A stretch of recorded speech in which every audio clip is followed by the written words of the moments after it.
5월은 가정의 달입니다. 가정의 달을 맞이해서 5월 한 달만이라도 우리 속한 모든 가족들이 행복했으면 좋겠고, 가정을 한번 돌아볼 수 있는 그런 기회로 삼았으면 좋겠습니다. 가정이라고 하는 것은 이 땅에 존재하는 여러 공동체 중에 가장 기본적인 공동체가 가정입니다. 가정부터 시작을 해서 가정이 화목해야 다른 데서 다 행복하게 화목할 수 있습니다. 우리에게 많은 문제들이 일어날 때 대부분 가정에서부터 비롯되는 것이 많이 있습니다. 그러므로 가정을 돌아보는 건 너무 중요한데요. 이 가정뿐만 아니라, 물론 가정뿐만 아니라 다른 공동체도 마찬가지고, 여러 가지 좋은, 행복하게 하고 화목하게 만들고 그렇게 만드는 요소들이 많이 있지만, 그 중에서 너무나 중요한 요소 중에 하나가 있다면 바로 말입니다. 말. 그래서 저는 오늘 이 말에 대해서 좀 나누고자 합니다. 말을 어떻게 하느냐에 따라서 사람과의 관계가 달라질 수 있고, 그리고 자기가 속한 공동체, 가정을 비롯한 공동체가 분위기가 달라질 수 있기 때문에 말은 너무너무 중요합니다. 말은 우리가 태어나면서부터 옹알이를 하면서부터 이제 말이 시작되죠. 물론 알아듣지 못하는 말이지만, 그러다가 이제 말을 배우고 말을 시작합니다. 그리고 언제 말이 끝이 납니까? 숨을 거두기 직전에 말을 멈추죠. 그러니까 태어나는 순간부터 옹알이부터 시작해서 죽기 전까지 쉬지 않고 해야 되는 것이 있다면 평생 동안 하는 것이 바로 말입니다. 그러니까 이 말을 가리켜서 인간의 가장 필요한 필수품이라고 말할 만큼 최고의 필수품이 바로 말입니다. 말이 없으면 참 우리가 생활이 힘들고, 말은 중요하죠. 그런데 안타깝게 우리는 지금까지 살아가면서요, 어떻게 말을 하는 것이 지혜로운 말인지, 또 이 상황에서는 어떻게 말을 하는 것이 옳은 말인지, 이런 방법들을 체계적으로 배우지 못했습니다. 우리가 태어나서 어릴 때부터, 가정에서부터, 부모님으로부터 말을 배웁니다. 말을 배우면서 자랐지만, 어떤 상황 속에서 이런 말을 해라, 또 이렇게 말을 하는 것이 좋다, 이렇게 체계적으로 우리가 말을 잘 배우지 못했어요.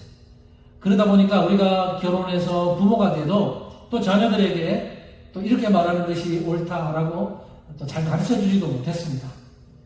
어떤 분은 말하는데 무슨 교육이 필요하냐, 그냥 말하면 되지, 이렇게 생각하는 분들이 있을지 모르지만 그렇지 않아요.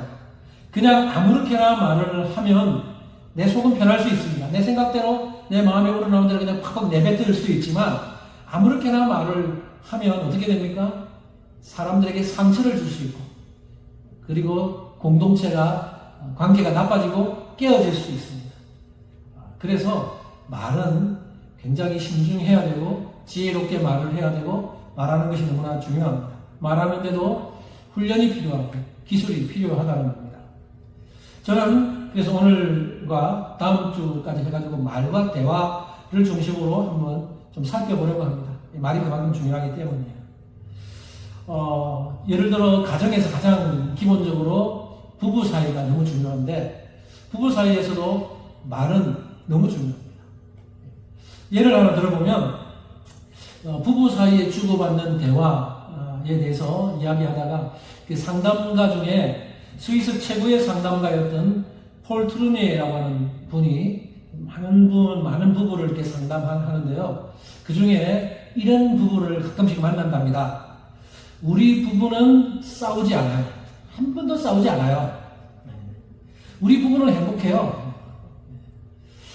여러분들에게 묻지는 않겠습니다. 여러분 중에 그렇게 고백해 왔던 분들이 있을지 모르겠지만, 여러분, 이 폴 트루니에가 하는 말입니다. 가끔씩 상담은 우리 부부는 절대로 안 싸워요 하는 부부들이 있다는데, 그런 부부는 두 가지 경우 중에 하나랍니다. 하나는 새빨간 거짓말이든지, 또 하나는 부부 중에 한쪽이 다른 한쪽에게 완전히 기선제압을 당해서 꼼짝도 한마디도 못하고 사는 그런 부부에서는 싸우지 않는답니다. 그 외에는 싸울 수밖에 없습니다. 부부 사이에서 싸움이 일어난다는 거예요. 우리 사회의 통념 중에 하나가 뭐냐면, 싸우지 않는 부부는 행복한 부부이고 싸우는 부부는 불행한 부부다, 이런 통념이 있다는데, 이게 사실은 옳지 않아요. 여러분, 싸우지 않는 부부가 사실은 이 세상에 존재하지 않을 만큼, 이 부부는 다 이 갈등이 있기 때문에 싸우면서 이렇게 좀 더 견고해집니다. 저도 제 아내와 안 싸울 것 같지만 자주 싸워요. 물론 심한 싸움은 아니지만 자주 싸워요. 말다툼도 하고 하지만 그러고 나면 좀 삐지기도 하고 한데 그러고 나면 조금 더 가까워지는 것 같아요. 그래서 부부싸움 칼로 물베기다 하는 말이 제가 어릴 때 몰랐는데 그런 것 같아요. 칼로 물을 딱 베고 나면 흔적도 없잖아요. 그래서 이게 싸우고 나서 미안하다, 또 미안하고 또 한번 화해하고 이러면서 좀 더 이해하고 관계가 깊어지는 것이 부부가 아닌가 생각이 듭니다. 여러분, 갈등이 없는 부부는 이 세상에 존재할 수가 없어요. 갈등은 항상 사람의 성격도 차이도 있고 다 다르기 때문에. 그래서 여러분, 싸운다고 해도 걱정하지 마세요. 정상이고, 싸운다는 것은 서로에게 관심이 있다는 또 하나의 증거일 수 있습니다. 전혀 관심 없으면 싸울 일이 없죠. 저 남편이, 저 아내가 내 관심 없으면 네가 뭐라고 하든 그냥 무관심하면 싸울 이유는 없고, 그러나 관심이 있으면 싸워요. 아직 관심, 애정이 남아있기 때문에 싸울 수밖에 없습니다. 그래서 싸우는 건 이상한 게 아닙니다. 최초의 부부가 누굽니까? 최초의 부부? 아담과 하와. 아담과 하와가 하나님의 말씀을 거역하고 하나님이 명령하신 그 선악과를 따먹고 죄를 범함으로 인해서 에덴 동산에서 쫓겨났어요. 에덴 동산에서 쫓겨나고 나서 물론 자식들 낳고 이렇게 살았지만 에덴 동산에서 쫓겨났을 때 두 사람 사이에 무슨 대화가 오고 갔는지 성경은 기록하고 있지 않습니다. 근데 누군가 어떤 대화가 주고받았을까? 이 최초의 부부 사이에 에덴 동산에서 쫓겨나고 나서 어떤 대화를 했을까? 두 가지 경우가 있다는 거예요. 이 두 가지 경우가 있는데 첫 번째 경우, 아담이 하와를 향해서 말합니다. 내가 그 선악과 먹지 말라고 했잖아. 그러면서 왜 그걸 처먹어가지고 이렇게 우리를 이렇게 쫓겨나게 만드냐. 막 그렇게 이야기를 하는 거야. 너는 남편 말을 뭐같이 듣고 말이야. 이러면서 막 쏘아붙였어. 그러면 아내인 하와가 할 말이 있을까요? 할 말이 있습니까? 할 말이 있어요. 하와도 할 말이 있습니다. 하와가 뭐라 그래요? 왜 나를 혼자 내버려뒀어? 남편이 돼가지고 말이지. 나를 지켜줘야지. 지 혼자 놀러 다니고 나 혼자 내버려두니까 그 사탄이 와서 뱀이 와서 나를 꼬시고 유혹하는 거잖아. 내가 뭘 잘못했어? 하면서 막 쏘아붙여. 마누라 하나 제대로 못 지켜? 막 쏘아붙이는 거야. 이렇게 여러분, 이런 대화가 서로 주고받는 거예요.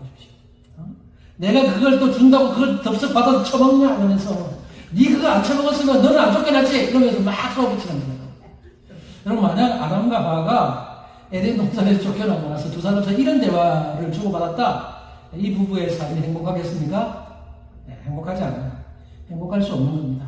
쫓겨난 것도 억울한데, 힘든데, 이 쫓겨나고 나서도 부부 사이 이런 대화가 주고받으면 이 부부는 지옥과 같은 삶을 살아가는 겁니다. 그러나 또 다른 대화가 있습니다. 이런 두 번째 경우, 아담이 하와에게 여보 미안해. 내가 남편이 돼가지고 당신을 지켜줬어야 되는데 지켜주지 못해서 미안해. 당신을 혼자 내버려두는 바람에 그 뱀이 찾아와서 사탄이 당신을 유혹해서 이렇게 되어버렸어. 내가 당신을 지켜주지 못한 결과야. 내가 잘못했어. 이렇게 말을 해요.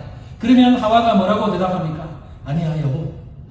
당신이 내게 먹지 말라고 당부했는데 내가 그걸 먹어서 내가 잘못했어. 이런 대화가 주고받았다고 생각해 보세요. 그러면 이 두 사람이 에덴 동산에서 쫓겨났지만 이런 대화를 주고받으면 이 두 사람과의 관계는 너무 행복한 겁니다. 비록 에덴 동산에서 살지 못하고 쫓겨나긴 했지만 이 두 사람은 행복한 삶을 살 수 있어요. 여러분, 상황은 똑같아요. 에덴 동산에 쫓겨난 상황은 똑같지만 두 사람이 그 상황 속에서 지옥과 같은 삶을 사느냐? 비록 에덴 동산은 아니지만 또 그곳에서 또 행복하고 천국과 같은 삶을 사느냐는 주고받는 말과 대화를 통해서 결정이 될 수 있다는 겁니다. 부부 사이의 대화가 천국과 지옥을 오갈 수 있다는 사실을 우리가 기억한다면 말이 얼마나 중요한지를 우리는 알 수 있습니다. 그러므로 우리는 말을 훈련해야 돼요. 어떻게 말을 해야 되는지 기술도 배워야 되고 교육도 필요하고 훈련이 필요하다는 겁니다. 그래야 행복한 삶을 살 수 있습니다. 대화, 여러분 대화가 뭐예요? 대화를 이렇게 정의를 하더라고요. 국어사전에서는 대화를 이렇게 정의를 하고 있습니다. 마주 대하여 이야기를 주고받는. 이게 사전적인 정의예요. 사전은 대화를 마주 대해서 이야기를 주고받는 것이다. 이렇게 정의를 하는데, 그 심리학을 전공하고 기독교에서 이렇게 부부 사이에 상담을 하고 그 전문가가 있는데 이범 교수님이라고, 이분은 대화를 좀 다르게 정의를 해서 이렇게 정의를 합니다. 자신의 생각과 마음을 상대방과 주고받는 모든 행위. 그러니까 사전적인 의미보다는 넓어요. 사전적인 의미는 대화하면 서로 말을 주고받는 것 정도지만, 이분에 의하면 대화는 생각과 마음을 상대방에게 주고받는 모든 행위, 그러니까 말뿐만 아니라 모든 행위를 통해서도 대화가 이루어질 수 있다는 겁니다. 무언의 말도 대화가 될 수 있다는 겁니다. 부부가 있습니다. 예를 들어 다른 부부가 있는데 남편이 일찍 퇴근하고 집에 들어왔어요. 그래서 아내가 여보 오늘 일찍 들어왔네? 그렇게 이야기했는데 남편이 대답을 안 하고 자기 방에 문을 꽝 닫아버리고 방 안에 들어가 버렸어요. 여러분, 남편이 대답을 한 겁니까? 안 한 겁니까? 말로는 안 했지만 무언의 대답을 한 겁니다. 어떻게 그 대답의 의미가 뭐예요? 나 지금 열받았다. 말 걸지 마. 그런 대답을 한 겁니다. 부부가 또 식사를 하다가 남편이 아내에게 무슨 말을 했어요. 무슨 말을 했는데 아내가 그냥 들은 척만 잘하고 그냥 꼭꼭 씹고 밥만 먹고 있습니다. 여러분, 아내가 대답을 한 겁니까? 말로 대답을 안 했어요. 근데 무언의 대답을 한 겁니다. 무슨 말이요? 너 같은 놈이랑 말 쓰기 싫으니까 말 걸지 마. 이런 대답을 한 거예요. 여러분, 대화는요, 음성으로만 주고받는 것이 아니라 이처럼 무언의 말까지, 행동, 표정, 이런 것도 다 무언의 말 속에 있어서 이게 다 말이 됩니다. 이 대화 속에 들어가는 거예요. 목사님이 설교를 하는데 어떤 성도가 자꾸만 시계를 쳐다봐요. 지금 이 성도가 무슨 말을 하고 있는 겁니까? 지겨우니까 빨리 끝내라. 우리 성도님 중에는 그런 분이 없었으면 좋겠습니다. 자꾸 시계 쳐다보면서 무언의 말을 저에게 전달하지 않았으면 좋겠습니다. 그런데 여러분, 그 사람이 자꾸 시계를 쳐다보면서 하는 말이 빨리 마칠 시간 됐으니까 빨리 끝내라라는 무언의 말도 있지만 또 보이지 않는 무언의 말이 하나 있어요. 그게 뭔지 아세요? 그건 나 요즘 영적으로 힘들다라는 것을 보여주는 무언의 말인 거예요. 영적으로 충만한 사람은 막 설도 좋고 막 교양 예배 좋은데 자꾸 시계 쳐다보면 이 사람은 나 요즘 힘들어 하는 것을 보여주는 하나의 또 무언의 말이라는 거예요. 여러분, 대화가 그런 거예요. 대화를 정리해보면 사람의 음성으로 나오는 말뿐만 아니라 모든 행위가 바로 대화의 영역에 포함될 수 있다는 겁니다. 우리나라 속담에는 말과 관련된 속담들이 많이 있어요. 어떤 것들이 있습니까? 말 한마디에 천냥비를 갚는다. 가는 말이 고와야 오는 말이 곱다. 또 말 없는 말이 천리 간다. 이런 말 있잖아요. 낱말은 제가 듣고 반말은 제가 듣고. 우리나라 속담에 말과 관련된 속담들이 많아요. 근데 말과 관련돼서 아주 중요한 표현이 하나 있습니다. 그게 뭐냐면 말은 영성의 세계이다. 따라해볼까요? 말은 영성의 세계다. 말은 영성의 세계다. 말은요, 영적인 것과 관련됐어요. 그래서 말은 살아있다는 겁니다. 말은 살아있다는 걸 아십니까? 말은 살아있어요. 그래서 말은 살아있기 때문에 영향력을 끼쳐요. 힘이 있어요. 그래서 제가 영상을 하나 보여드리려고 하는데요. 좀 몇 년 전에, 좀 오래됐는지 몇 년 전에 MBC 방송국에서 한글날 특집으로 말과 관련돼서 말이 얼마나 중요한, 말은 살아있다는 것을 한번 보여주기 위해서 특집으로 방영했는데 그것을 편집한 게 있습니다. 한번 한 5분 정도 되는데 한번 같이 한번 보고 다시 한번 설교를 나누겠습니다. MBC 뉴스를 마칩니다. 여러분 고맙습니다.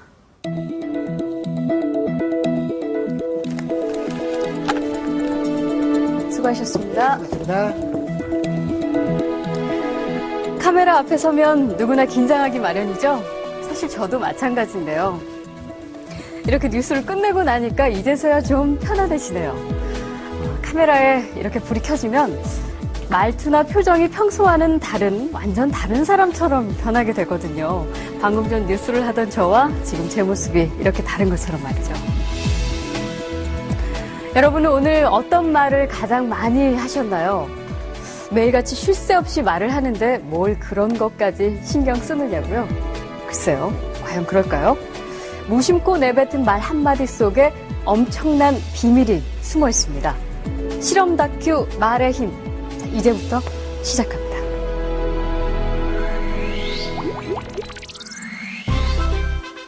여기 막 지은 쌀밥이 있습니다. 그리고 각각의 병에 좋은 말과 나쁜 말을 붙이면 실험 준비는 끝입니다. 안녕하세요. 네, 안녕하세요. 네, 부탁드립니다. 이게 뭐예요? 앞으로 한 달 동안 네. 한쪽 병에는 좋은 말씀을 좀 해주시고요. 그리고 한쪽 병에는 듣기 싫은 말씀을 좀 해주세요. 뚜껑을 열고요. 알아들을까요? 고맙습니다. 예쁘다. 냄새 날 것 같아. 짜증나. 미워. 카메라 앞이라 그런지 짜증나도 너무 짜증 안 나게 얘기하시네요. 제대로 한번 짜증나게 할까요? 네, 짜증나. 어우, 짜증나. 힘들어요. 이런 말 못하는데. 고맙습니다. 짜증나. 감사합니다. 짜증나. 예쁘다. 아유, 짜증나. MBC 아나운서실과 일반 사무실 모두 5곳에 전달했는데요. 4주 후 과연 어떤 변화가 생길지 함께 기다려볼까요? 4주 후 안녕하세요. 맡긴 물건 찾아왔습니다. 맡기신 물건이요? 이거죠? 그리고 여기요. 두 눈을 믿기 힘들 정도로 차이는 분명했습니다. 고맙습니다는 예쁘잖아요. 하얗고 뽀얀 곰팡이가 많이 생기긴 했는데 하얗고 뽀얀 곰팡이가 있고요. 이거는 좀 짜증나는 곰팡이가 생겼달까? 이 붙은 이름 그대로 따라간 것 같아요.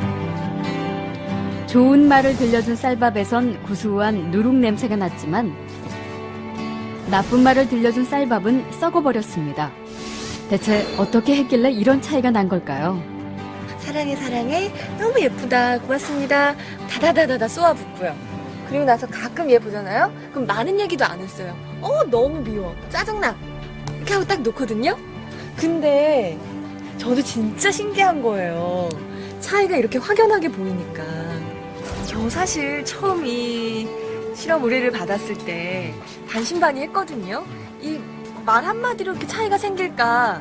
근데 눈으로 딱 보니까 저도 사실 좀 안 믿겨지고요. 신기하죠. 귀가 어디 달린 것도 아니고 여기 세반고리관이 들어가 있는 것도 아닌데 혹시 우리가 모르는 귀가 밥에 있나요? 3, 4일부터 이쪽이 막 변화가 되니까 좋은 말을 해야 되겠다라는 생각? 그다음에 사람들한테도 속상한 일 있거나 이랬을 때도 좋은 말을 많이 해서 이 사람들이 변화됐을 때도 이렇게 변화되지 않을까라는 생각도 해봤어요. 굉장히 좀 놀랐고요. 처음에 주셨을 때는 과연 될까라는 생각을 많이 했었는데요. 이제 이렇게 된 거 보니까 이쁜 말을 좀 많이 써야 되겠다는 생각이 듭니다.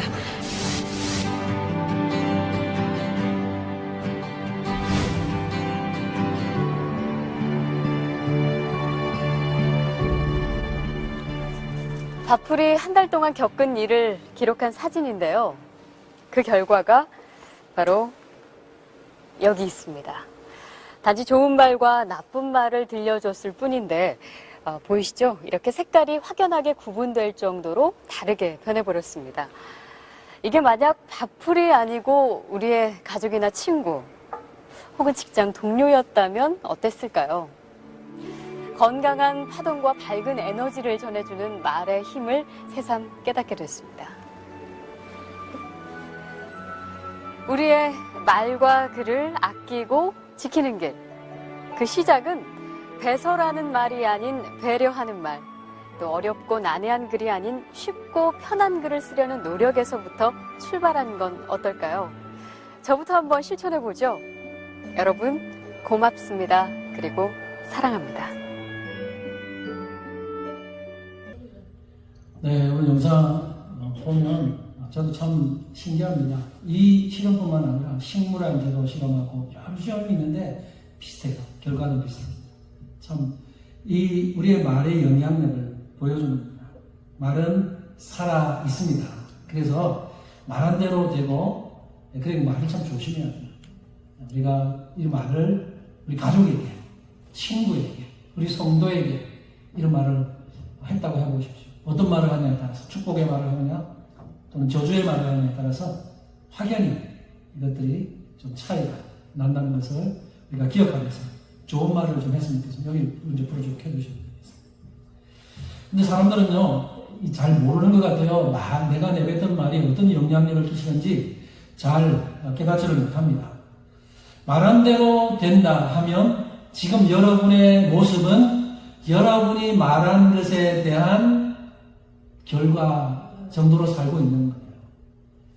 그러니까 말은 우리의 삶과 우리의 인생까지도 결정할 수 있습니다. 그러니까 지금 여러분 포기하지 마세요. 여러분의 인생, 남은 인생도 여러분이 이제 내뱉는 말에 따라서 또 달라질 수 있는 겁니다. 그러니까 자꾸만 나쁜 말, 부정적인 말 하지 마시고 긍정의 말, 좋은 말을 하시기 바랍니다. 우리나라 속담에 말이 씨가 된다라는 말이 있습니다. 아시죠? 말이 씨가 돼서 이건 내가 내뱉은 말, 늘 하는 말이 실제로 이루어진다. 씨가 돼서 열매를 맺는다. 그 말이에요. 그러니까 말 조심해야 된다는 속담입니다. 우리가 언젠가 내뱉은 말은 열매가 맺혀진다는 거예요. 예를 들어서 부모가 자녀를 향해서 저 자식 저래가지고 인간 되겠어? 계속 그렇게 했어요. 자, 그러면 그 자식은, 부모님으로부터 그런 말을 듣고 자란 자식은 인간답게 살지 못합니다. 자식이 성적표 받아왔는데 너 맨날 30점이야. 그러면 그 자식은 계속 30점에서 머뭅니다. 이게 말의 힘이에요. 아들이 아빠에게, 아빠, 내가 고3 되니까 정신 바짝 들어요. 이제부터 내가 열심히 공부해서 지금까지 60점 넘긴 적이 한 번도 없지만 이제부터 열심히 공부해서 내가 한국에 서울대는 못 가도 연고대는 갈게. 이렇게 말했어요. 그러면 아빠가 어떻게 대답합니까? 좋은 아빠는 그래. 너 정말 좋은 생각했구나. 이제부터 열심히 공부하면 그거 너 할 수 있어. 이렇게 힘을 막 실어주면 그 아들은 어떻게 돼요? 힘을 받아서 열심히 하다가 설령 연고대를 못 가도 지금 성적보다는 훨씬 더 좋은 데 갈 수 있어요. 근데 한국에 있는 대부분의 아빠들은 그렇게 발음 잘 안 해요. 아유, 너 같은 놈이 지금까지 그렇게 실컷 놀다가, 그렇게 바짝 공부한다고 연고대 가면 이 세상 연고대 못 갈 사람 없겠다. 그렇게 나오는 거예요. 아유, 그 전문대라도 가면 다행이다. 이렇게 말하는 거죠. 그러면 그 아들 어떻게 돼요? 1년 후에 전문대가 있습니다. 이게 말이 씨가 돼서 말대로 되는 거예요. 여러분, 어떤 아내가 열받는다고 불평을 했어요. 그래서 남편을 향해서 귀신은 많은지 몰라. 저런 사람 안 잡아가봐. 그냥 남편한테 열받아서 그냥 무심결에 내뱉는 말인데 그런 말을 귀신이 많은 몰라. 그랬는데 남편이 어느 날 뇌출혈이 나와서 갑자기 세상을 떠나요. 이런 일들, 이게 여러분 말을 어떻게 내뱉느냐가 아무 상관없는 것 같은데 실제로는 이 영향을 엄청나게 끼친다는 사실을 우리는 기억해야 합니다. 우리의 위, 여러분 위 안 보이잖아요. 이 내시경 하면 위, 내시경 하고 위는 안 보이는데 주먹만 하다고 하는데 이 위가요 엄청난 위력을 가지고 있어요. 엄청 힘을, 왜냐하면 어떤 음식이라도 다 소화시키고 녹인답니다. 고기, 가죽, 힘줄, 뼈도 다 녹이는 정도. 그런 엄청난 기능을 가진 게 위인데요. 이 위가 제대로 작동 못하면 병이 나는 거죠. 기네스북에 올라있는 분 중에 우리나라의 김성도라는 분이 있답니다. 아마 영상 찾아보면 있을 텐데 김성도라는 분은 무엇으로 기네스북에 올랐냐면 철을 먹는 사람으로 올랐어요. 철, 쇠를 먹는데요. 무려 6톤의 철을 먹었다고 합니다. 6톤. 상상해봐요. 뭐 100g, 1kg, 근데 1000kg가 1톤이잖아요. 6톤의 철을 먹었답니다. 그래서 이분이 원래 아버지가 한의사인데 어릴 때 아들이 몸이 워낙 약해가지고 쇠가루를 먹였답니다. 근데 그 쇠가루를 먹고 나서 이 아들이 그때부터 쇠를 먹고 천을 먹기 시작하는데 막 자글자글 씹기 시작하고 먹어요. 그래서 이게 이분이 한국에서 하는 그 예능 프로그램에 출연했는데 옛날에 호기심 천국이라는 프로그램에 출연했고 강호동 씨가 또 진행을 했던 그 스타킹에 출연을 해서 나왔어요. 그 자리에서 실제로 철을 씹어먹는 그런 걸 보여주는데 그래서 이제 강호동 씨가 물었답니다. 선생님, 이게 먹고 나면 소화가 됩니까? 볼일 볼 때 뒤로 나오지 않습니까? 네, 그렇게 물었어요. 그러니까 지금까지 볼일 볼 때 쇠가 뒤로 나온 적이 한 번도 없다는 거예요. 그러니까 안에서 다 먹고 소화가 되고 다 돼버린 거예요. 쇠를 먹었는데 안 나와요, 뒤로. 이 신기하죠. 그런데 이 대단한 위가 녹이지 못하는 것이 있답니다. 그게 뭐냐면 바로 씨예요, 씨. 씨는 위가 녹이지를 못한대요. 그래서 씨를 혹시나 먹고 나면 다 볼일 볼 때 뒤로 씨가 나와요. 신기하죠. 근데 씨가 녹지 않아서 씨를 소화시키지 못해서 뒤로 나온답니다. 이게 바로 씨의 생명력을 보여주는 거예요. 우리 옛 어른들이 말이 씨가 된다라고 하는 그 비유를 들어서 이렇게 이야기한 거는 참 지혜로운 거예요. 정말로 말이 살아있다는 것입니다. 여러분, 말이 살아있다는 증거를 몇 가지만 더 보여드리겠습니다. 가수와 인생이라는 말이 있습니다. 가수 세계에서, 저는 가수가 아니라서 모르는데 가수 세계에서는 이런 말이 있다고 그래요. 그 가수의 인생은 그 가수의 히트곡과 같다. 그 히트곡과 그 가사의 말 따라 그 가수가 그 운명이 결정된 것이 굉장히 많다고 그러는데 몇 가지 예를 이제 한번 들어봤어요. 여러분 잘 저도 잘 모르는 분도 있습니다. 이게 예를 들면 조민희 씨라는 분이 있는데 바다가 육지라면 이라는 노래를 불렀어요. 이 노래 저 후렴 많이 들어봤고 어릴 때 들어봤는데 바다가 육지라면 아시죠? 네. 얼마나 멀고 먼지 그리운 서울은 파도가 길을 막아 가고 파도 못 갑니다. 바다가 육지라면 베트남 부두에서 물고 있지 않을 것을. 바다가 육지라면 눈물은 없었을 것을. 이 노래가 갑자기 히트를 쳤는데 이분이 35세 때까지는 미혼으로 지내다가 이 노래가 히트를 치고 나서 마치 바다가 육지가 된 것처럼 바다 건너 일본으로 건너가 제1교포와 결혼해서 일본에서 살게 되었습니다. 이 노래 바로 직후에. 그 다음에 송춘희 씨라는 분이 있습니다. 송춘희 씨라는 분이 수덕사의 여승이라는 노래를 불렀어요. 인적 없는 수덕사의 밤은 기쁜데 흐느끼는 여성의 외로운 그림자, 이런 가사가 있대요. 근데 이 노래를 부르고 난 다음에 히트가 됐어요. 데이트를 쳤어요. 근데 제가 자료를 찾아보니까 이 송춘희 씨라는 분은 할아버지 때부터 아주 독실한 기독교 가정이었다는 겁니다. 독실한 기독교 가정이 할아버지 때 교회를 건립해서 교회를 지을 만큼 그랬는데 이분이 기독교로 있다가 이 노래가 히트치고 나서 불교 개정을 했대요.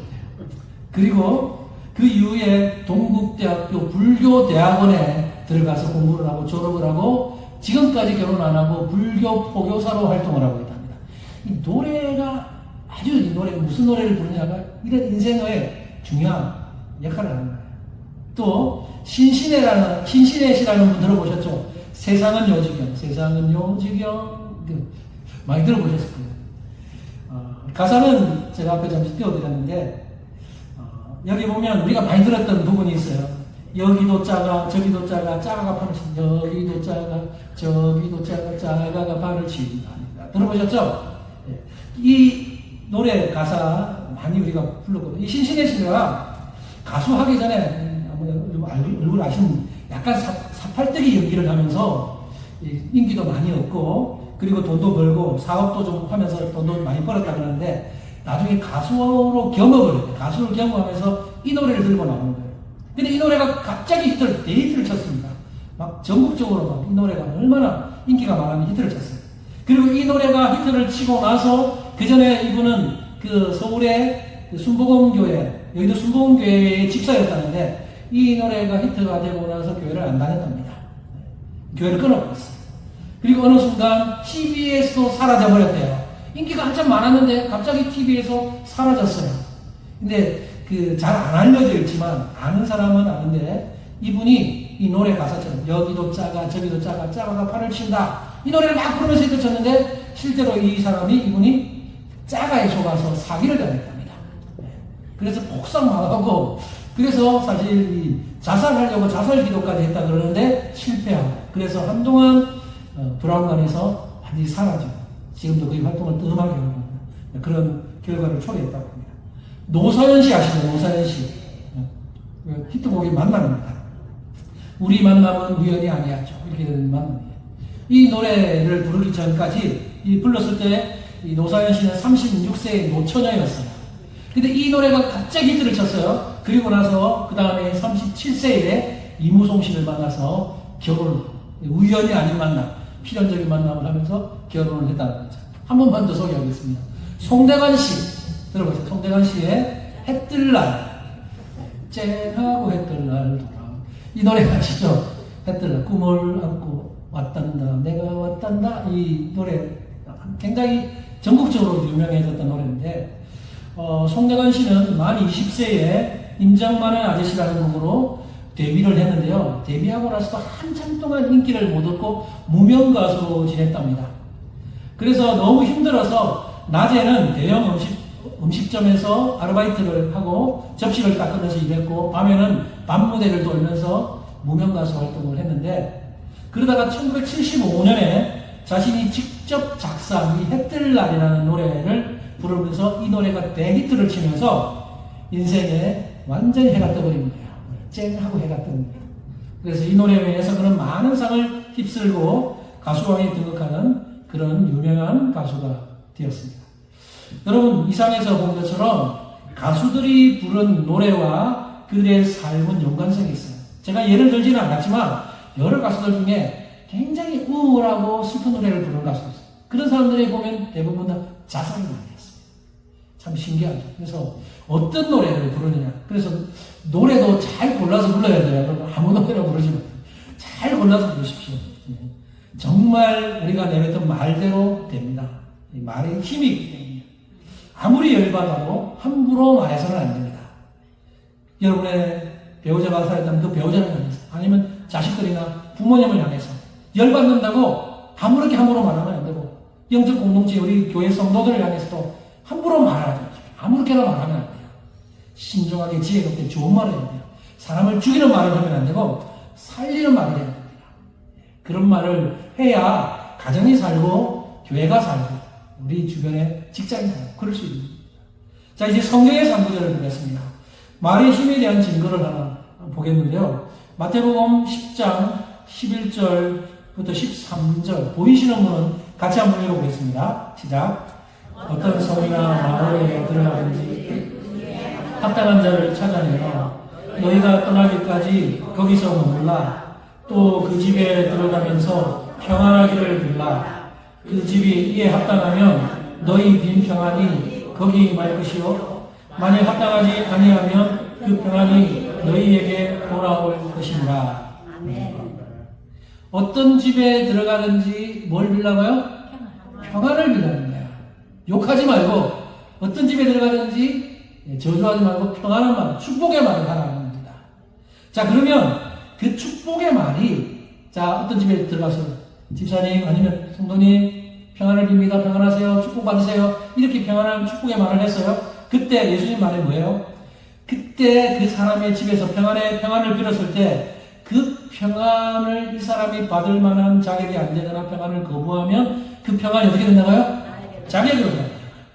자격으로 평안이 돌아옵니다.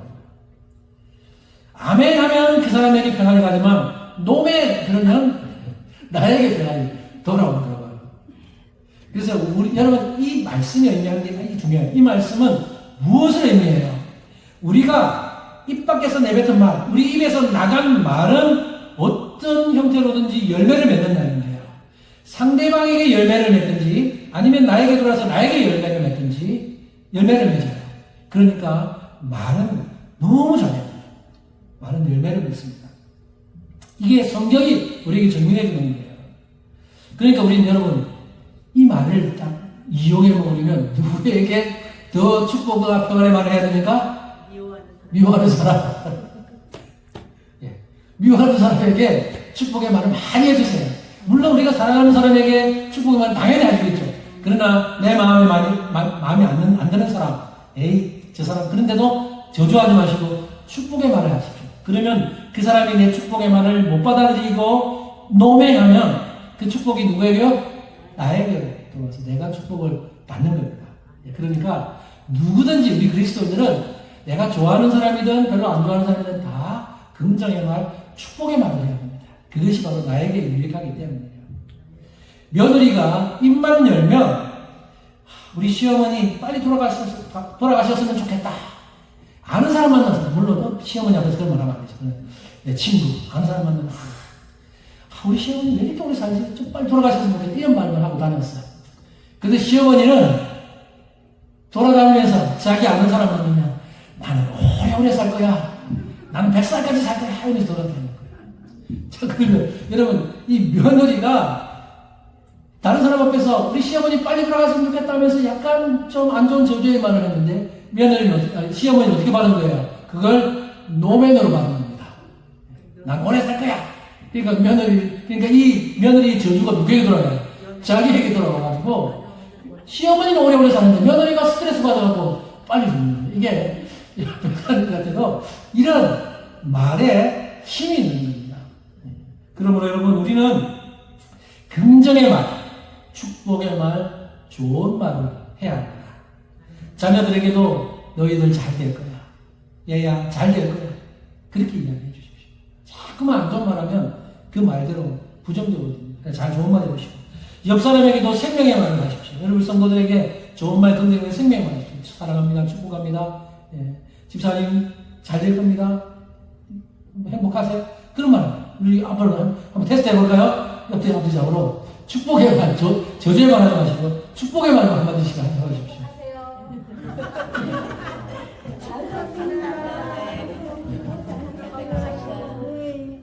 여러분 잘 될 겁니다. 축복 받으시기 바랍니다. 자, 이제 말씀을 마무리하면서 한 가지 에피소드를 소개하면서 말씀을 맺겠습니다. 앞서 그 대화라는 그 정의를 내린 그 이범 교수님이 했던 얘기인데요. 그분이 자기 선배 목사님의 어머니의 이야기를 해주셨어요. 자기 선배 목사님의 어머니가 미국 캘리포니아에서 95세 때 돌아가셨는데요. 이 95세의 할머니로 돌아가셨는데 이분이 늘 기도 제목이 있었답니다. 하나님께 기도하면서 하나님 저 곱게 죽게 해주세요. 곱게 죽게 해주세요. 이렇게 기도했대요. 여러분 곱게 죽고 싶습니까? 아멘. 네. 저도 곱게 죽고 싶습니다. 근데 곱게 죽게 해주세요. 이렇게 기도했는데 이분이 봄에 돌아가셨대요. 꽃이 피는 봄에 돌아가셨는데 집 앞에 그 정원이 있는데 정원에 보면 꽃이 예쁘게 피어 있었습니다. 항상 집 창문 너머로 그 꽃을 보면서 있다가 식사 시간이 좀 전에 이분이 그 자녀들에게 나 저 밖에 꽃 좀 보고 올게 하고 나가셨대요. 그리고 꽃을 보러 정원에서 꽃을 보러 나가셨어요. 한참 시간이 지나서 식사하시라고 안에서 불렀어요. 어머니 식사하러 오세요. 평소 같았으면 뒤로 싹 돌아봤을 텐데 뒤로 안 돌아보고 가만히 계시더랍니다. 그래서 밖에 나갔어요. 밖에 나가서 어머니 식사하러 오세요. 가까이 가서 딱 봤는데 어머니가 앉은 채로 꽃을 바라보는 상태로 돌아가신 거예요. 이게 실화입니다. 실화. 그러니까 평소에 하나님 앞에서 하나님 곱게 죽게 해주세요 라고 기도했는데 꽃밭에서 꽃을 보면서 웃다가 돌아가신 겁니다. 말한 대로 됩니다. 하나님은 우리의 죽음까지 하나님 곱게 죽게 해주세요. 이 죽음까지도 우리의 기도를 들으시고 그렇게 이루어주신 분이시죠. 지저분하게 죽는 것보다 깔끔하게 죽도록 저도 그렇게 기도하고 있습니다. 저희 부모님도 그렇게 원하셨고 저도 멋있게 죽고 싶어요. 제가 목사로서 어떻게 하면 멋있게 죽을까 생각을 해봤는데 설교하다가 죽으면 안 되겠죠. 그러면 성도들이 놀라고 또 교회 큰일 납니다. 저는 기도하다가 죽었으면 참 멋있겠다. 기도하는 중에 죽으면 이처럼 멋있는 죽음이 또 있을까 생각이 들어요. 그리고 또 가끔씩은 자다가 꿈을 꾸면서 예수님 만난 꿈 꾸다가 그냥 자면서 쏙 죽으면 이게 참 좋은 곱게 죽는 거겠다. 물론 지금 죽겠다는 말은 아니에요. 언젠가 제가 떠날 때가 됐을 때 그때 그렇게 좀 좋게 하나님 앞으로 갔으면 좋겠다는 바람이 있습니다. 그러므로 여러분 무엇을 위해서든 좋게 기도하시면서 죽음까지도 하나님께 그렇게 기도하시면 하나님 앞에서 들으십니다. 하나님 들으시잖아요. 그래서 우리의 입술의 고백을 들으십니다. 계속해서 하나님 앞에서 여러분의 마음을 훈련하시기 바랍니다. 여러분, 오늘 잠언 기자가 말한 본문 한 번만 더 보세요. 잠언 기자가 뭐라고 말합니까? 죽고 사는 것이 혀의 힘에 달렸다. 예, 그러니까 혀에서 나오는 말은 사람을 죽이기도 하고 살리기도 합니다. 그리고 혀를 쓰기 좋아하는 자는 혀의 열매를 말의 열매를 먹습니다. 여러분은 지금 어떤 말을 내뱉고 계십니까? 무슨 말을 자주 하십니까? 여러분이 내뱉던 말이 사람을 살리기도 하고 죽이기도 하고, 여러분을 영적으로 죽이기도 하고 살리기도 한다는 그 사실을 기억하며 살기를 바라고, 혀의 열매를 먹게 될 겁니다. 지금까지 혀의 열매를 먹어봐서 몰랐을 뿐이지 앞으로도 그렇습니다.